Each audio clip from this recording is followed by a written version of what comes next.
that I'm gonna die from being swallowed by a whale. It's true. Y'all have weird fears too, don't laugh yet. Every now and then I look up to see how long I could last if I was swallowed by a whale. Turns out you couldn't, spoiler alert.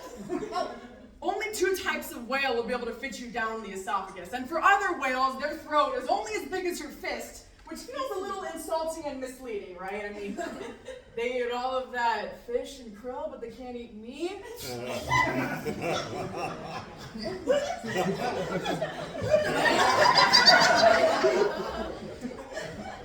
I don't care anyway. Time for your negative thoughts to speak up, dumb whore. Whoa!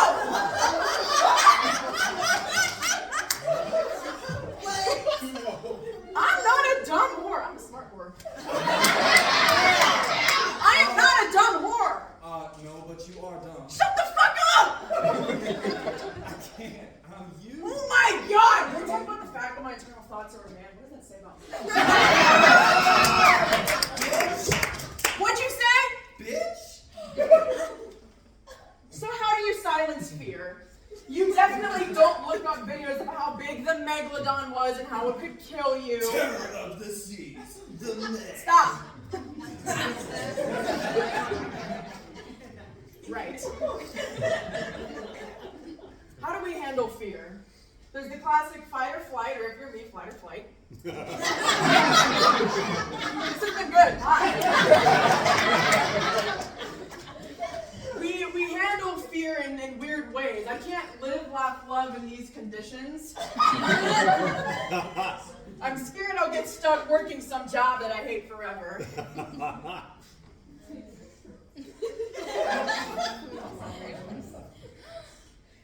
So there I am at Food Line. When the same asshole comes in to buy his asshole beer because he's an asshole man. That's redundant, he's a man.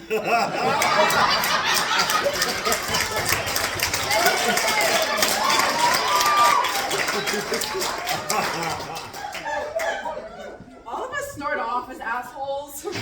Some of us just don't grow out of it. Men either objectify women, don't wash their hands after using the bathroom, don't know how vaginas work, know how vaginas work and don't care, are fans of Mark Wahlberg movies, or don't think women can orgasm.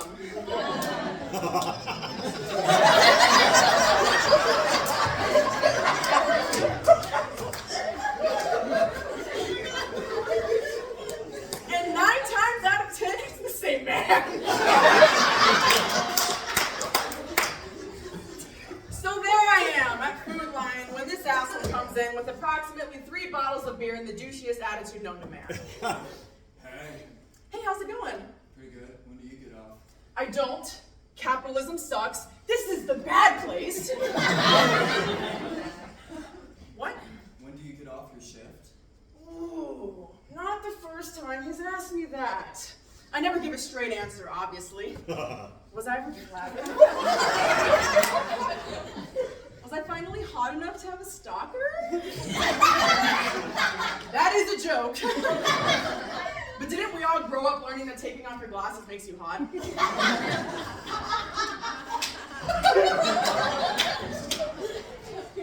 I still have a couple hours left. Like 5 hours, what?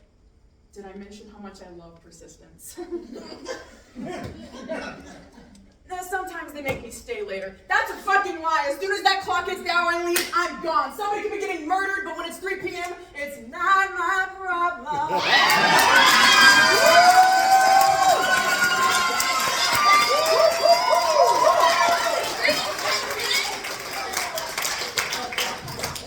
I will be auditioning for MT in the spring. But once it's 3 p.m., it's not my problem. Of course, it's also not my problem if it happens during my shift. That's drama I don't need. Not when I'm about to have my own restraining order. Thanks. See you later. The penis of a man had the audacity to wink at me. I couldn't believe how offended I was. I mean, not even cute, God. There I was, standing there, sweating with a camel toe, with the most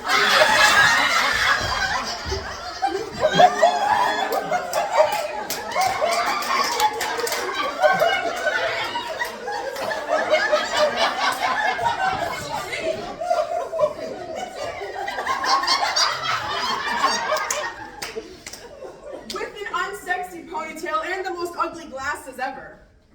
See, but this is how I knew he was sincere. He didn't care what I looked like. Now at this point, in order to properly exploit the store and make sure my screen time was up, I went to the bathroom where someone was having the most uncomfortable shit of their life.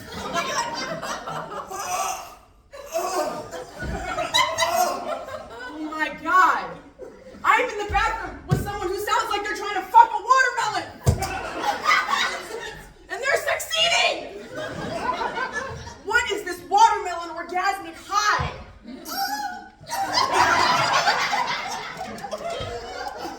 I mean, I get it. We've all been there. That was me 2 hours ago.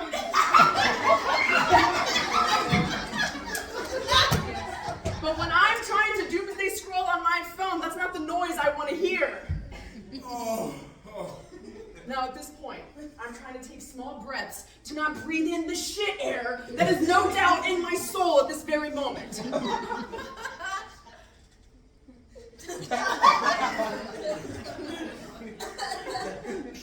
See how red my face is? Jesus. Now, I left to give them the privacy they wanted, and I had to do a sink shower to feel clean. But when I left, I ran into my supervisor, and I thought they were going to get mad at me for being gone so long. But they had something worse to say instead. Hey, someone called the store and said they needed to talk to you, but their phone was dying. It sounded like your dad. Well, great. Now my supervisor has fallen for his scam. I'm sure somewhere there's some celebrity or prince who got hacked out of their Instagram and needs their credit card and SSN to log back in. I think they'd fall for that.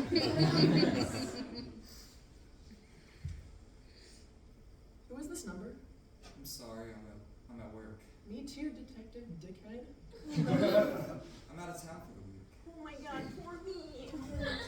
But I just wanted to tell you, you are so very gorgeous. I'm compelled to tell you, you are the reason I go out of my way for a few beers. You are on my mind. I just wanted to tell you, I try to catch you at work, but I can never. My name is Philip, by the way. I would like to get to know you sometime. Well, great. Just like that, my life changed. He had to have one of my favorite male names and ruin it for me. Yeah! This is why we can't have nice things. You ever think, like, if I was gonna have a kid, I can't name her Jessica because that bitch stole my necklace in third grade? I have to joke about it. Because admitting fear means what? I let someone who has shitty taste in beer, by the way, make me feel the way I didn't want to feel. If I'm afraid, that means I'm lost. It means I'm violated. And not in the normal, I've been objectified as a woman since, but in the, I've been objectified as a woman in a uniform that's doing nothing for my boobs, with a heat rash on my leg, which is infinitely worse than the first type of objectification, because at least the first type doesn't typically include a name tag that anyone can see, use, curse you out, or identify you with. And your name is in his mouth. And you wish it wasn't yours anymore. Which is a shame, because it was a gift from your grandmother. And you're thinking, maybe you should tell him that. So now whenever he thinks of you, think of an old woman. Maybe he's into gilfs. He can't be. Not if he's making a pass and winking at the not even 20-year-old woman who works at the grocery store. I wish I'd given him a better response. I'm sorry I don't feel comfortable with this. So you have to say you're sorry. Because then you're a stuck-up bitch. Or better yet, a cunt. And when you inevitably get killed by that guy, it will be your fault. I wish I could have told him something like, the police have been called and you're banned from the store and left with my head held high. But instead I apologized. As if I had something to be ashamed for. As if it was my fault. Well, I mean, it was my fault. I was so sweaty. I can't be hydrated. Food Line doesn't let their employees drink at the counter. What are you going to do? But this story has a happy ending. I never did see him again after that. And I did talk to my manager, and we described what he looked like, and she said if he ever came back, we could have the cops on standby, and that we'd be ready to get him. He made me unironically speak to the manager. See, but the problem is now I'm spoiled, right? What am I gonna do when Paul from my next job asks if I'm single, and when I say I'm not interested, he'll remind me I'm ugly and I'm not his type anyway? I remember Philip, and how nicely he took rejection. People get hung up on their exes, but no one gets hung up on the best harassment ever.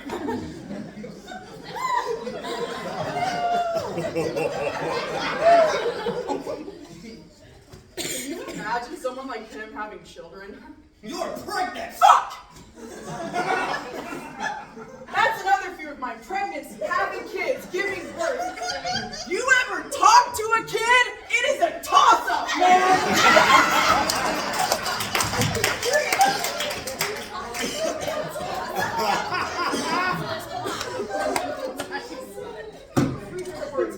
No. You ever try talking to a kid, you might get, "You're the bestest ever," which makes you feel better, but then you cringe because that's not correct grammar, but also grammar isn't real. Linguistic justice. Writing center people know what I'm talking about. You might get that, or you might also get, "I like to rub my boogers on my brother." Yeah, who doesn't?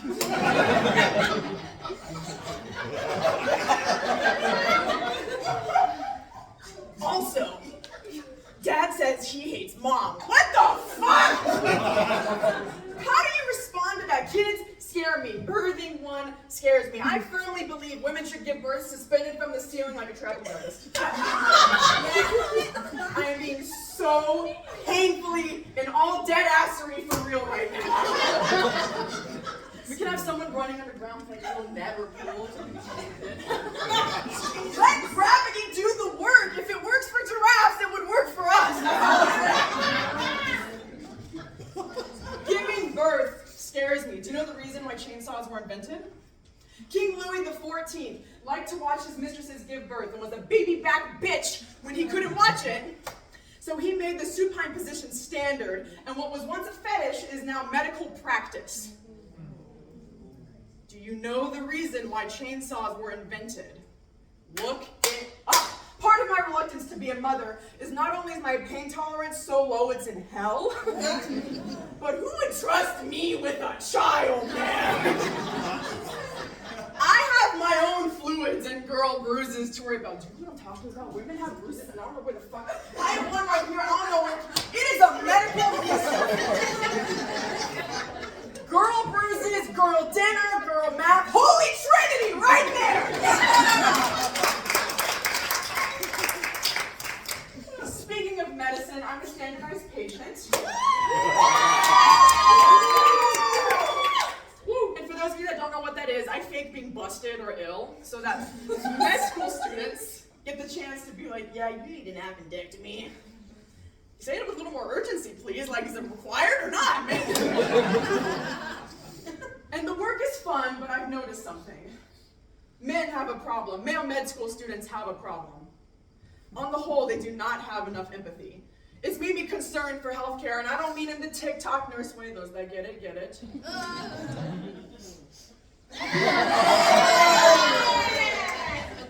I mean in the, holy shit, I'm not even a real patient, and this dude just lifted up my shirt to listen to my heart with no warning, and now my bazongas are almost out. Oh, and I'm on camera! And that's just during the normal exams, the ones that might have a physical examination. Male med school students are absolutely helpless when it comes to the domestic abuse cases. I can be sitting there, presenting as a woman who needs help, and the men straight up cannot find something good to say. My wrist? That's not why I came in today. I just want something for my sleep. So, Warren didn't mean to. He came home late because he has a bad job and his boss doesn't appreciate him, and when he comes home, I want to have dinner ready for him. I want to have the peas warm for him. It's his favorite food, and they were just a little cold when he came in, and he didn't mean to. I know he didn't. But he just pushed me just a little bit, but he got me looked after. He made sure my wrist was okay and it's healing. That's not why I'm here. He doesn't know I'm here today. He thinks I'm getting groceries. I don't know what he'd do if he knew I was here. I just want something for my sleep, please. And the male med school students will say, yeah, don't be on that phone before bed. That blue light doesn't help your eyes. That's not the problem. Her sleep deprivation is not the problem. What is causing that problem? Give her resources, bolster her. It is fascinating watching those men suggest I leave. Leaving! What a luxury. As if women aren't conditioned to stay with shitty partners, and yet we're berated when we do stay. We love to find excuses to make it a woman's fault. Maybe she would have to respond better if you didn't abuse her. I was looking up to see if there's a difference between how men and women respond to fear. I mean, we know I just run from my problems, or I joke my way out of them, but apparently there is a difference, known as the tend and befriend theory. In response to stress, women will demonstrate affiliative, pro-social behavior. They will tend, groom, clean, stroke, or feed, and befriend, gather, and connect. It's not that we can't fight or flight like the men can, we just don't do it as often. Maybe because historically women have had babies and children dependent on them. Historically, women are more at risk for injury or dislocation when someone or something is dangerous. Women band together to face a threat, and men don't. This intrigues me. Did you know that the rate for divorce when a woman has received a cancer diagnosis is 6 times higher than when a man is the patient? I will not be citing my sources at this time. University Writing Center, be damned, I can't see you. Hi, guys. The rate when a woman was the patient was 20.8% compared to the 2.9% when the man was the patient.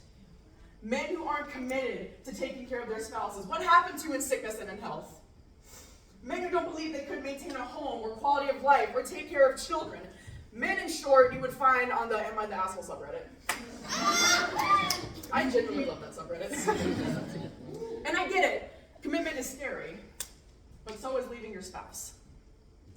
Now, at this point, we're going to pretend I have a really nice transition, and it's really clean, and it makes a whole lot of sense.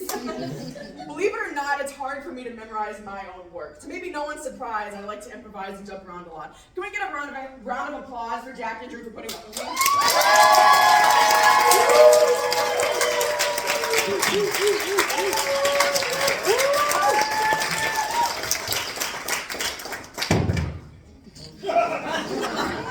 That was scripted.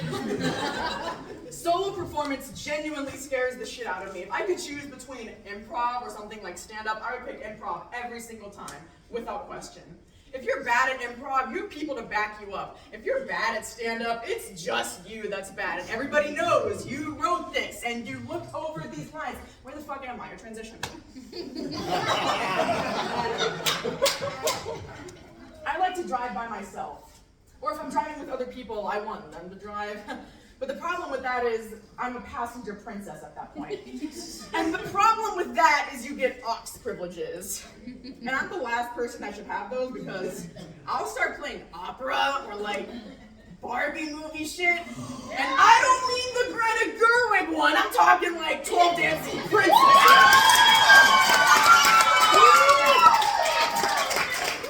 Princess and the Pauper, back to my roots. Yes. We used to be a proper country.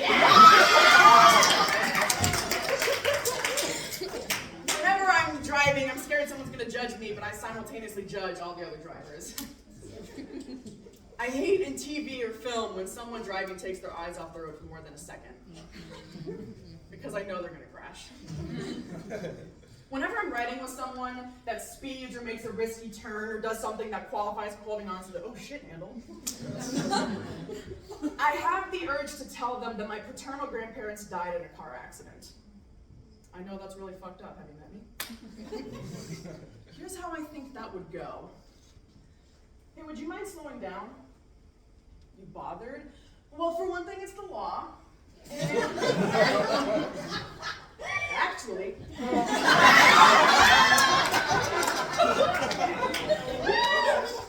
my grandparents died in a car accident. Wait, what? Yeah, we don't know if like the guy was drunk, but he just barreled through the light. My grandmother died immediately, but my grandfather, that is really fucked up. Yeah, but it makes me anxious. So how long were you gonna go without saying something? Don't worry about it. That's really shitty. You need to communicate with people, and you need to follow the law. Whatever, YOLO motherfucker! Did I mention I'm pessimistic and paranoid? This is how it would actually go. Hey, would you mind slowing down? Yeah, no problem. You're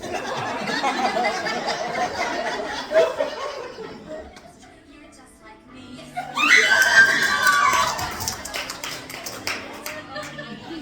Can we change the song?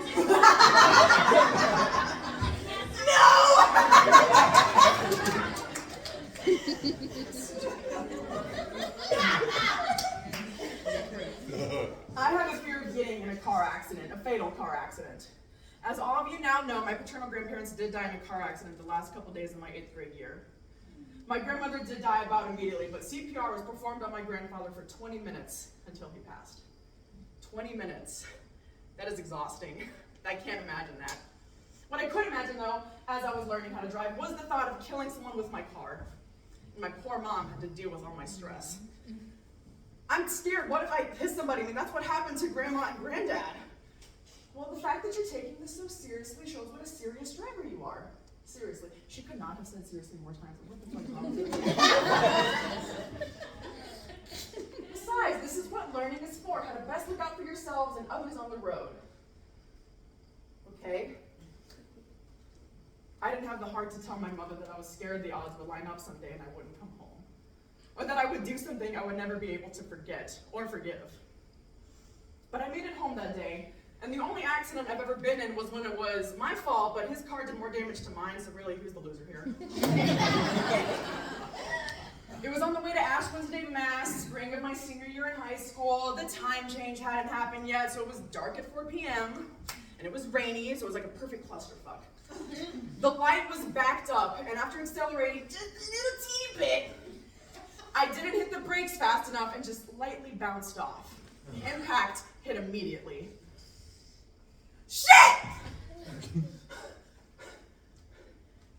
It was a tiny bump, it's okay. It's not a big deal. But I started hyperventilating. I mean, I just lost my car virginity.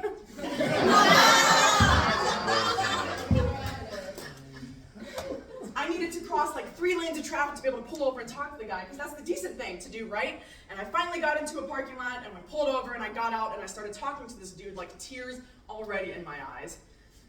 Sorry, I just didn't brake hard enough. Okay. He looked mad. Why? His big ass truck was fine, but my Honda, my poor baby Honda, had like a little ugly, crumpled look on the front of its face, like Kermit the Frog makes when he gets angry, you know, like those.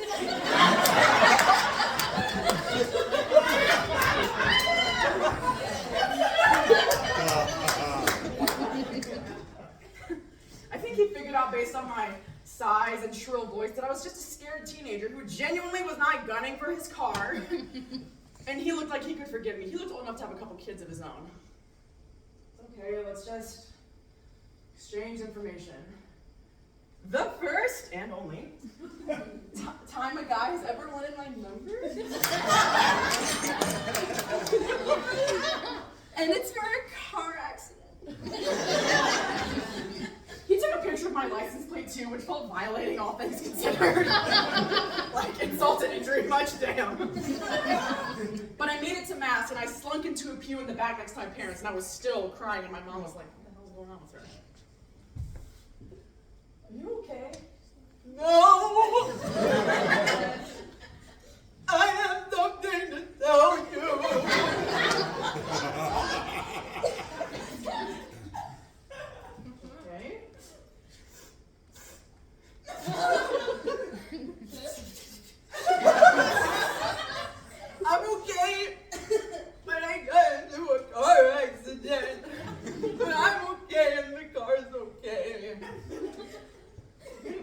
We'll look at it after Mass, okay?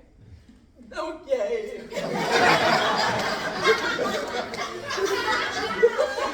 And then after my mother, the expert, examined the car. Oh, this is fine. This isn't anything at all. I don't want to tell Dad. Why not? I'm scared he'll be mad at me. He's not going to be mad at you. Are you sure? 100%. Okay.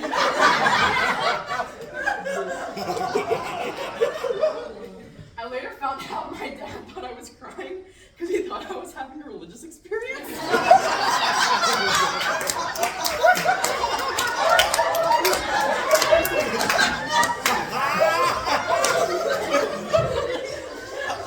Which I think is infinitely funnier.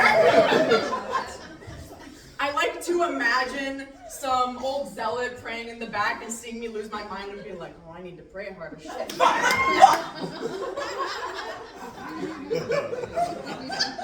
It wouldn't be the first time I've almost had a pseudo-religious experience. When I was younger, I fainted like a handful of times in church. And if I had had any brains at all, I would have woken up and been like, I had a vision. I can see every equation. Oh, and I started making shit up. I was gonna say I love lying, but I don't want to make my friends in here nervous. I'll make the men more nervous instead. It's not that I'm against marriage. It's that at this point I'm against men having certain rights.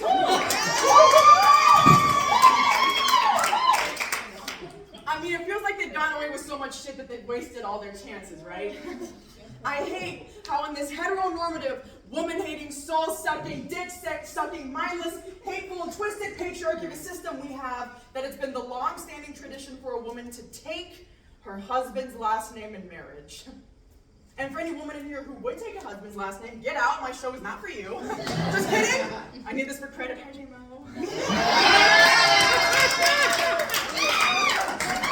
We have a show!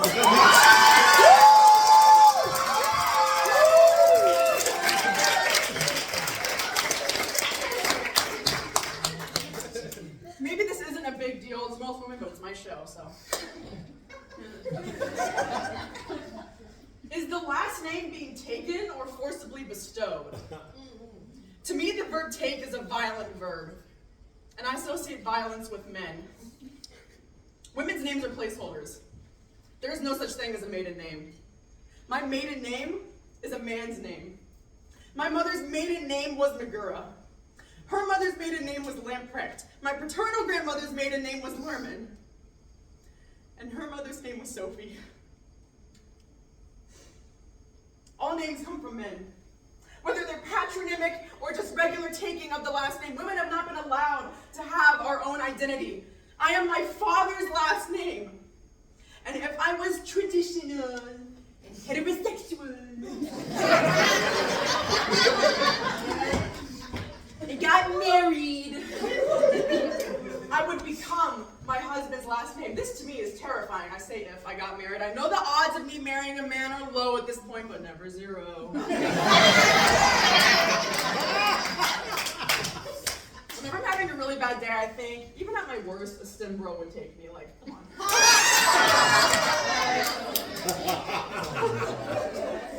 But I don't think I could get married to someone who has a short name. It'd be really anticlimactic. I like to think of it like a boxing ring announcer, and it would go something like this. And in this corner, Brotemarkle! Ray! What the fuck was that?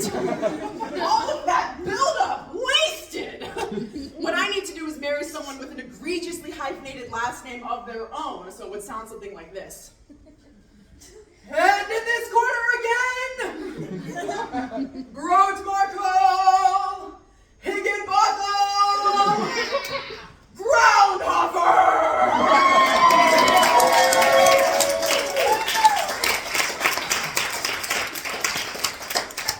That is the only only hyphenate I will consider only if I can make it everyone else's problem. Now you might be thinking to yourself, Sophie, you whiny brat.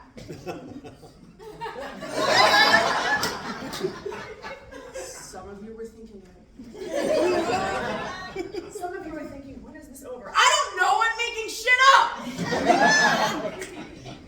You might be thinking, Sophie, you whiny brat, when you get married, because I could get married, let's be real. No. When you get married, you don't have to take your husband's last name or your spouse's name, you can still keep yours. Wow. Oh my God. You absolute ham. You brilliant scholar. You little egghead, you. This still brings back the problem. I'm still my father's name, and if I die with this name, it won't be mine. To me, the worst insult would be to be married to a man. That's it.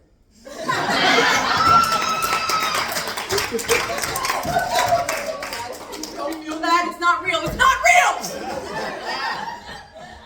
The worst insult would be to be married to a man and see on any piece of paper or legal document, Mr. and Mrs. Henry Dickhead.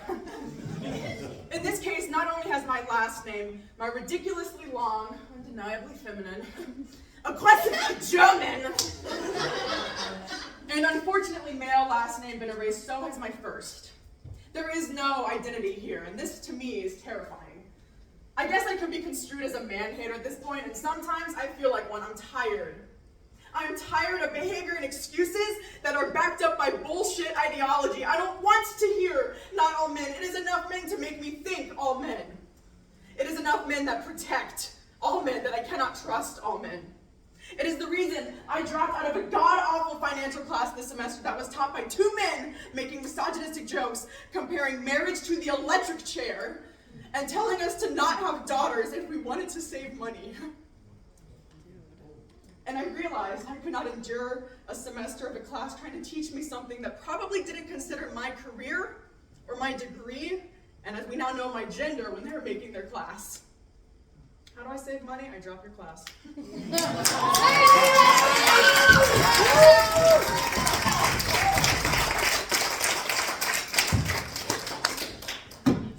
How do I save money? I drive safely, knowing that men pay more for insurance, because after getting into enough stupid man accidents with their stupid man cars, that it might not be that all men are bad drivers, but enough of them are to warrant higher insurance rates for men. So why are we blamed for the dumbest shit? It has been like this since biblical times. It's always been that Eve ate the fruit. Wasn't Adam supposed to protect her?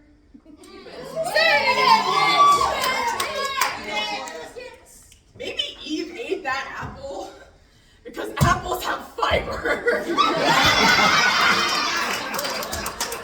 Maybe the bitch was hungry, man.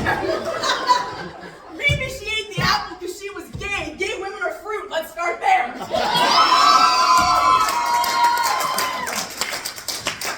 mean, you are telling me that a snake slithered in Frosty style.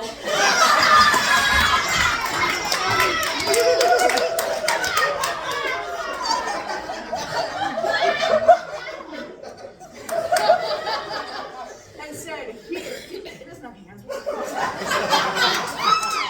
And said, here, have this juicy apple. Juicy is not the word to describe an apple. Juicy is the word to describe a peach that's wetter than I've ever been. Now, I would have needed to know the apple it was before I ate it. I'm a Granny Smith girly, but like, apples aren't even that high on the fruit chain for me. Let's be for real. I would have eaten a strawberry or like a really good orange that's ripe right now in the winter. That's what about y'all? What are some fruits that you would have given up the Garden of Eden for? Please tell me.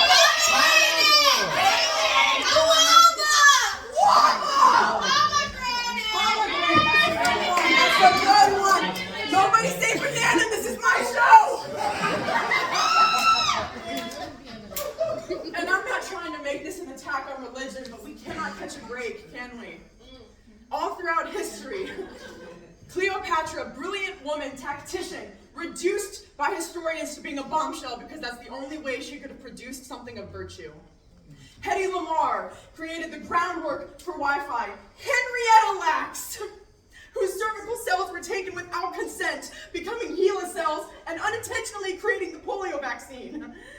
Rosalind fucking Franklin. Have we all read that play, Photograph X? Yes. Thank you. Her work was crucial to understand DNA structure. What did she get? Not the Nobel Prize, because her work was stolen and uncredited.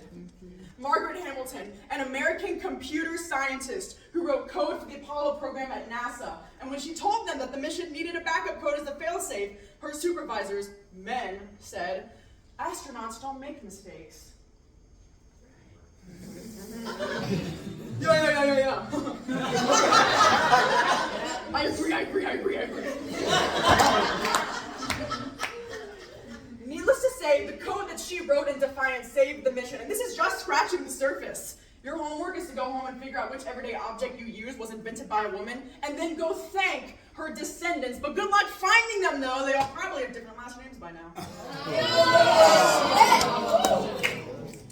Now, because it's me, and because it's my show, you might be thinking, Sophie, when does this get fucking gay?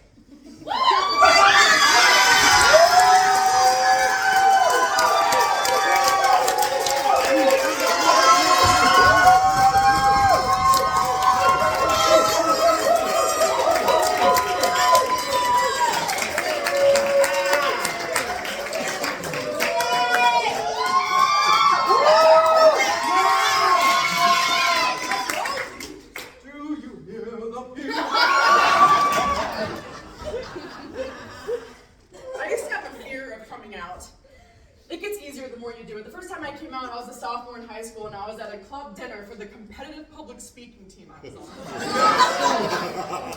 What's funny about that? I peaked in high school. As if I needed something cool to talk about. I kind of zoned out of the conversation, and a girl that I didn't really like and intimidated me dragged me back in. You're straight, right? I didn't know how to answer. I mean, straight never felt right. I liked men as a concept, but I mean, dicks seemed gross. Dicks are gross, let's be real. Thank you. I didn't know how to explain there were many imperceptible moments that added up to make me start questioning things. There was the girl from middle school who touched my hand when I made her laugh. There was Meg from Hercules Canon Event. There was the fact that women just seemed softer and less aggressive than men, something that men seemed incapable of not being. There's the fact that I was jealous of every Disney prince growing up because they didn't have to wear dresses and they got to be the princess in the end. But no indicators that I was questioning my sexuality. Drew, where was I? Questioning your sexuality. Thank you. I think I'm bi. Gay! Stop hate climbing me! Stop it, Drew. The whole table exploded and my team started applauding and hugging me, and I thought, does this need applause? I didn't realize how big a deal this was, but that night I got on social media and told all my friends who weren't there, chasing my new attention-seeking high and reveling in my newfound sexuality. My parents wouldn't learn this new upgrade for a couple of years, or at least not my mom. And when I told her, I tried to convey how big a deal it was, but really how little a deal it was. If anything, I just became funnier. I don't think my dad knows. I've not told him. And I don't know if he knows and we're just agreeing to not talk about it. We're just like circling around the subject. But also, has he seen me?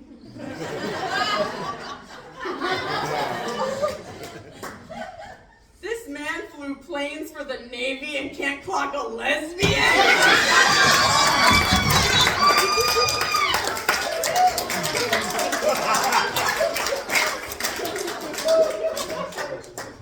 Our country's fucked.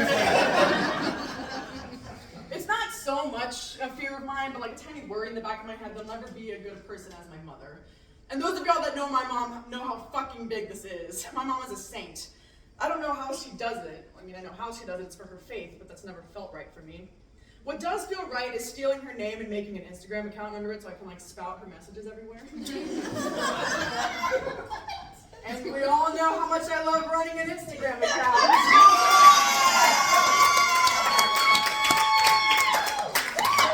Today is back, baby!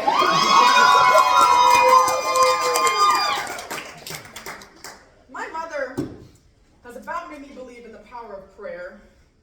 Let's revisit her novel of a manifestation when Pride and Prejudice callbacks were going on, shall we? I'm telling you, she knows what actors need. She texted me this. God grant her freedom from anxiety! Enough excitement about it, though, to fuel her and propel her forward into the next phase.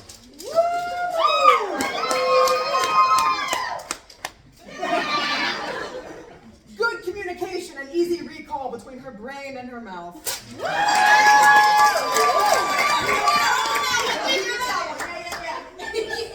The desire to do her best. The enjoyment of her time in the callback. That was disrespect. Ease of her British accent.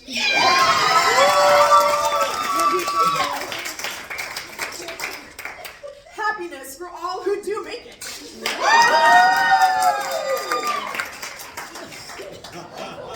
No despair if she's not chosen. The knowledge that you have an even more amazing door for her to open in the future if she's not selected.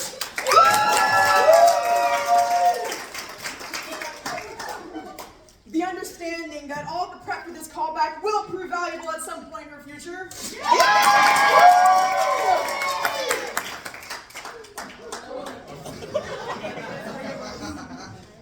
Thankfulness for the friendship she shares as she preps with all the stress and fun that process brings.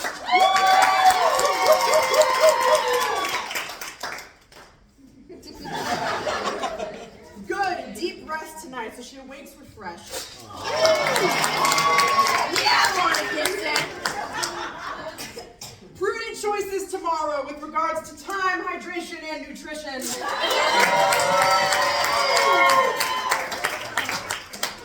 For you. Grant favor upon her, in your name we pray.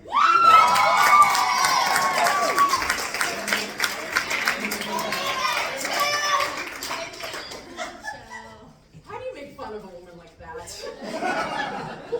You don't, at least not without feeling shitty. I used to tell my parents they need to do more weird shit so I can use them for bits in the future. I think the weirdest thing my mom does is host a yearly Christmas brunch where 150 people are invited. She has that many friends in her 50s? What the hell? It doesn't get better. I don't know how to explain to my parents that there's a reason I don't want them to see my stand-up or improv or read my work. I don't know how to explain that the relationship I have with them might be different after they perceive me like this. I don't know how to explain that I don't want that to change. And I don't know how to explain that I think I'm going to be scared and I'll regret that someday. But I don't want to think about that because then if my mom knew all the shit I got up to, she would have to pray really, really hard for my soul, so let's just keep her in the dark. But even as a kid, religion never felt right to me, specifically Catholicism, because that's what I was raised in. Holy shit! This would be funnier than me at my show, man. It's really hard on me. In some places it made sense, but in too many it didn't. And I love thinking of questions that could stump my mother. I loved hearing her say, I don't know. I was a little shit. Of course, I was in blind denial to the fact that any religion will require a degree of faith. It's literally in the name. But I loved finding logical fallacies in theology. And I mean, I know that free will is good, but then we have to reconcile the bad. The Catholic Church's defense for why bad shit happens on earth, like genocide, slavery, or children dying, is because if God intervened, then we wouldn't have free will and be truly free. Which is ironic. Because we have to pledge our undying lives and souls in service to a God that supposedly loves everybody. And loves those that don't love them enough to send them to hell. Right. Being raised Catholic will give you such an inferiority complex, especially if you're a woman. For me, it started when I was a young altar server and they wouldn't let any of the girls carry in the big crucifix that held Jesus. One time, one of the boys was carrying it in. He dropped it. And Jesus' head fell off.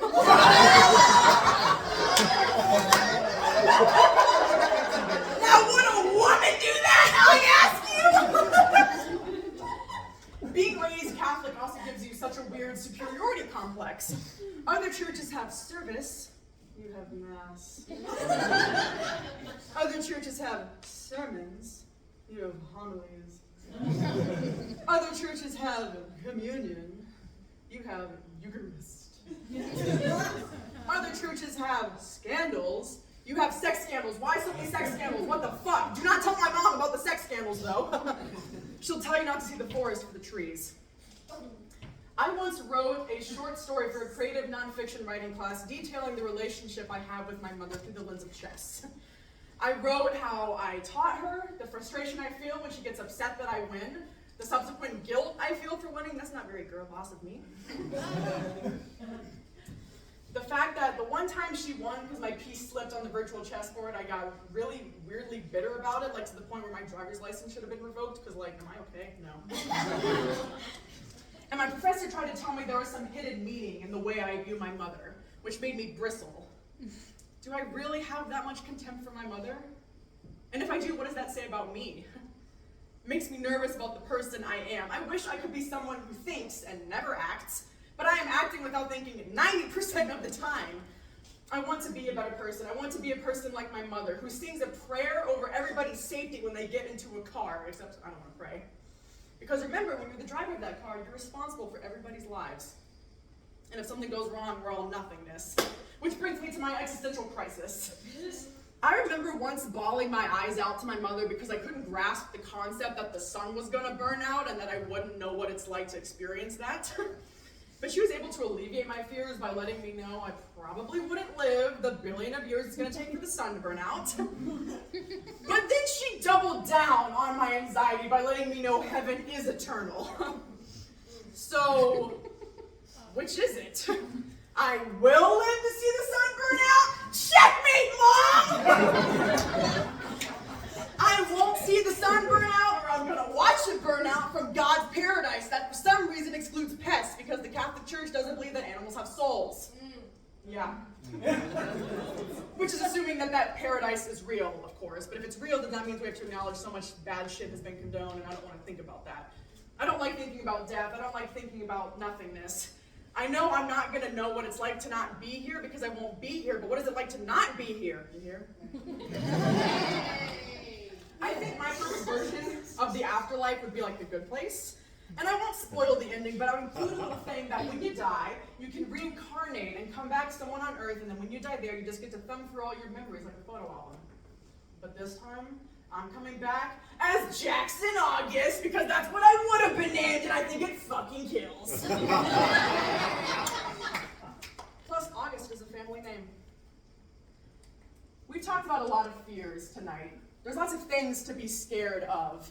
Men, cars, whales, men, the void, death, religious trauma, men, to name a few. I know you laughed. And I cried, so that stands for something. I hope you think about your fears. Why are they scary? I hope you face them. Be brave for my sake. You'll probably feel better. Or at least you'll have a cool story to tell. And if you can't tell by now, I am terrified to be thought of as boring.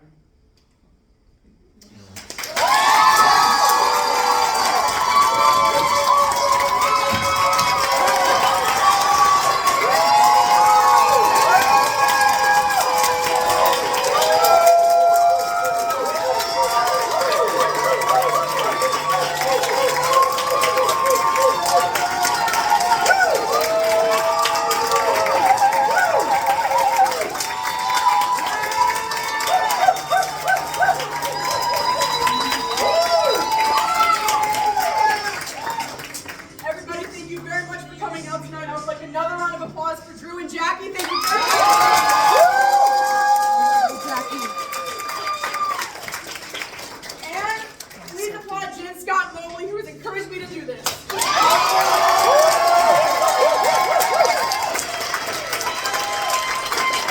And Jimmo.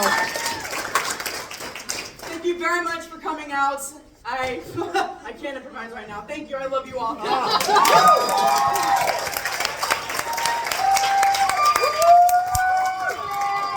Yay!